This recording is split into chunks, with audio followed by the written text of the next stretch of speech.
आज हम बात करेंगे एक ही बहुत ही इमोशनल कहानी के बारे में। भावनात्मक कहानी है जिसको सुनकर आप लोगों का दिल जो होगा क्या होगा, इमोशनली क्या होगा, अंदर से मतलब थोड़ा सा उस घटना को लेकर ना अंदर से पूरा झिझोड़ देगा, आपके हृदय को क्या करेगा, झिझोड़ देगा। यह घटना है क्या है, यह घटना इसको हम लोग सबसे पहले देखते हैं। देखिए यह घटना है जिसे मुक्तिधन, इसका शीर्षक क्या है, मुक्तिधन है।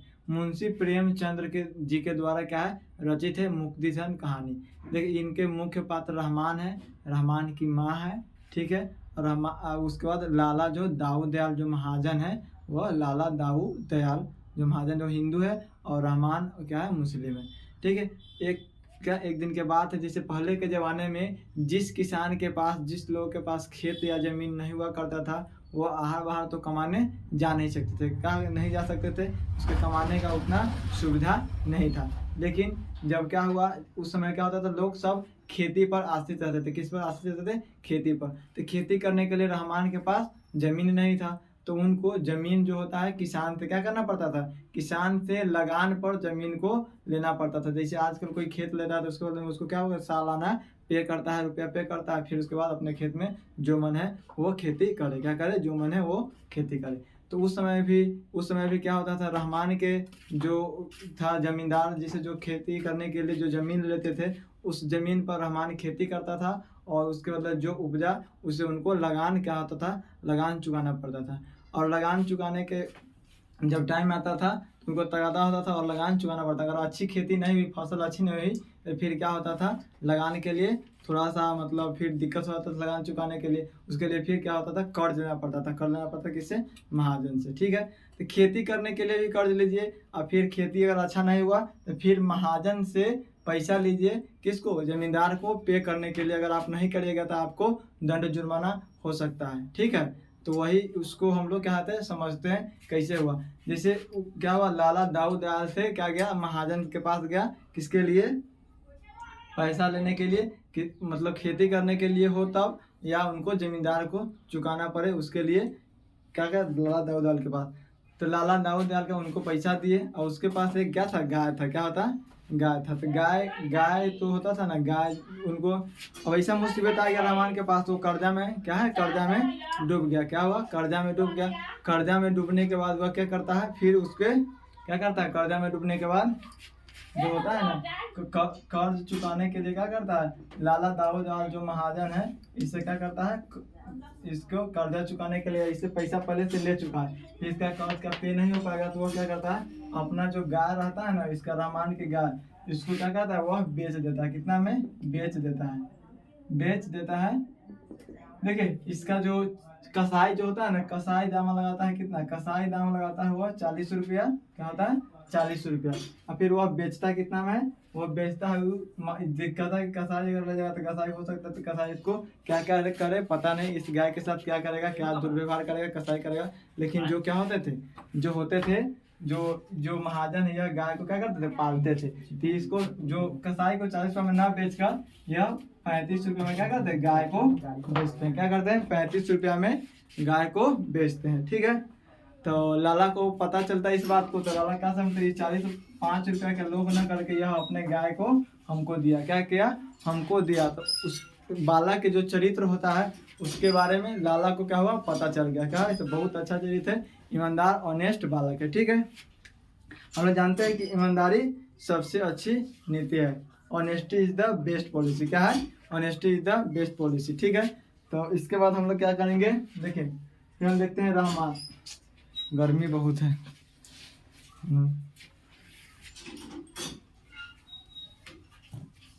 देखिए अब इसके बाद क्या करता है, कसाई के हाथ से क्या करेगा, यह बेच देता है। क्या करेगा, कसाई के हाथ से ना बेचकर महाजन के हाथ से अपने गाय को 35 रुपया में बेच देता है। यह अंतर कितना होता है, 5 रुपये का। यही क्या होगा, मुक्ति धन के काम करेगा। क्या होगा, मुक्ति धन। मुक्ति धन किसको कहते हैं, अगर आप कोई कर्ज लिए हैं, उस कर्ज से छुटकारा पाने के लिए आपके पास जितना रुपया हो, अगर आप 10,000 लिए हैं, अगर आपके पास 2,000 हुआ, 3,000 हुआ, 5,000 हुआ, आप उसको पकड़ के उकरी में ले लिए, उनको प्रणाम कर लिए, और उनको मुक्ति मिल गया कि कर्ज से छुटकारा मिल गया, उसी धन को हम लोग क्या कहते हैं, मुक्ति धन। इसीलिए इस चैप्टर का नाम रखा गया है, इस कथा का नाम रखा गया मुक्ति धन, ठीक है।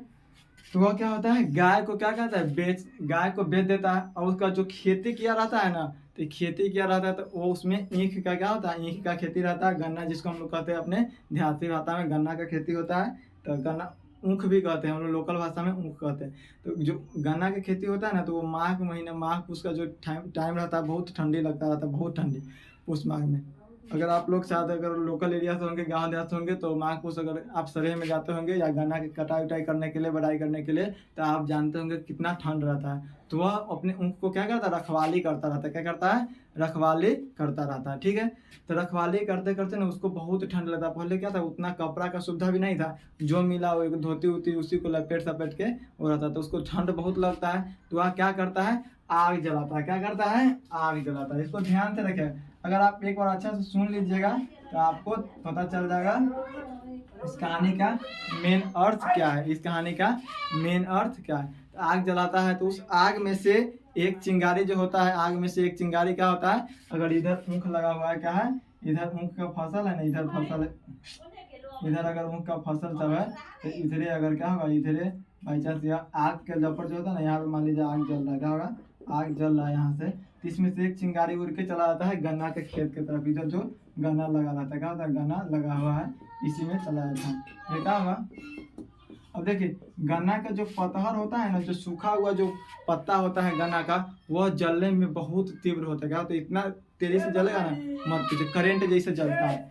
तो वह पूरा खेत क्या होता है, पूरा खेत क्या होता है, पूरा खेत जल जाता है। क्या होता है, पूरा खेत जल जाता है, ठीक है।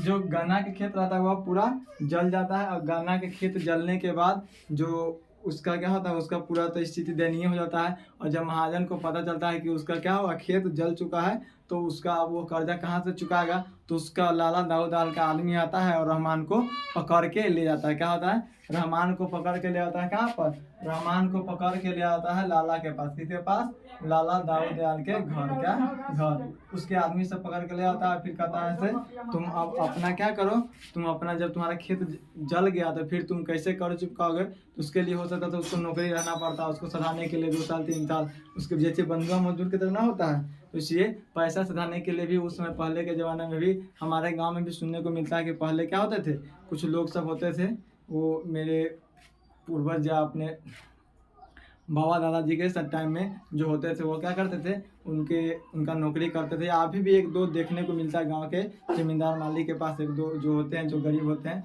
जिनके ज़मीन उनका घर रहता है, तो उस ज़मीन के एवज में पैसा सधाने के लिए उसका कोई ना कोई बाल बच्चा जो होता है उसका बंधुआ मजदूर की तरह क्या करता है, काम करता है। इसे काम करना पड़ता था। लेकिन जो लाला दाऊदार थे, इनके चरित्र से वाकिफ थे। रहमान के जो चरित्र था ना, वो बहुत साफ और सुथरा था।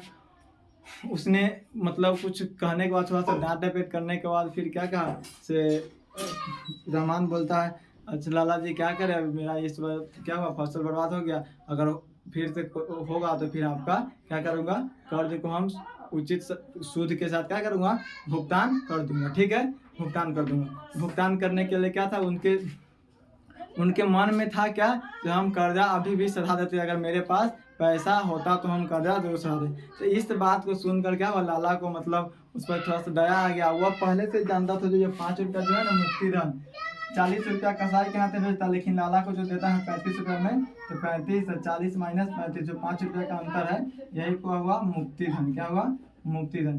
कहता है लाला जो कहते हैं, क्या कहते हैं रहमान को, तुम इतना उदास मत हो, क्योंकि तुम्हारा पहले से ही मेरे यहाँ तुम्हारा मुक्ति धन के रूप में 5 रुपया जो पहले गाय वाला था ना, वो 5 रुपया तुम्हारा मेरे यहाँ जमा है। उस मुक्ति धन को हम स्वीकार करते हैं और तुमको मैं कुछ नहीं करूँगा, तुम जाओ और फिर अपना खेती बाड़ी करो, अपना ज़िंदगी जियो। इससे क्या पता चलता है, अगर कोई आदमी अगर ईमानदारी से, इससे सीख जो मिलता है, हम लोग कहानी सीधे सुनते हैं देखते हैं, लेकिन उससे कुछ सीखने को ही मिलता है। इतना कहानी अगर हम सुनते हैं देखते हैं, उससे जो सीख मिलता है उसको आप लोग तो, इससे इस कहानी से हमको सीख क्या मिला, सीख मिला कि जो व्यक्ति क्या होता है, ये रहमान जो ईमानदार है, तो इसके प्रति अगर रहमान ईमानदारी दिखाया लाला के प्रति, तो लाला भी क्या हुआ, लाला का भी ईमानदारी किसके प्रति है, रहमान के प्रति लाला का भी ईमानदारी है। तो इससे पता चलता है अगर आप ईमानदार रहिएगा तो आपके भी लाइफ में कुछ अच्छे लोग मिल जाएंगे, जिसको आप लोग इस कहानी के माध्यम से समझ सकते हैं। इसीलिए इसका जो मुक्तिधन है शीर्षक यह सार्थक है। क्या है, यह शीर्षक सार्थक है, इसलिए इसको आप लोग समझिए। और आपको क्या होगा, बीएससी में जैसे बीएससी हो या कोई भी हो, MIL 100 नंबर में उसमें एक मुक्तिधन शीर्षक है, या आगे कोई और हो हिंदी में जो इसको आपको पाठ्य पुस्तक में हो, उसको देखने के लिए इसको इतना समझने के बाद आपको इस कहानी को अच्छा से समझ में आ गया होगा। ठीक है, तो इस कहानी को ध्यान में रखिए। सुनने में थोड़ा अच्छा लगता है, लेकिन इससे जो सीख मिलता है इसको आप लोग जरूर ग्रहण करें। ठीक है, धन्यवाद, जय हिंद।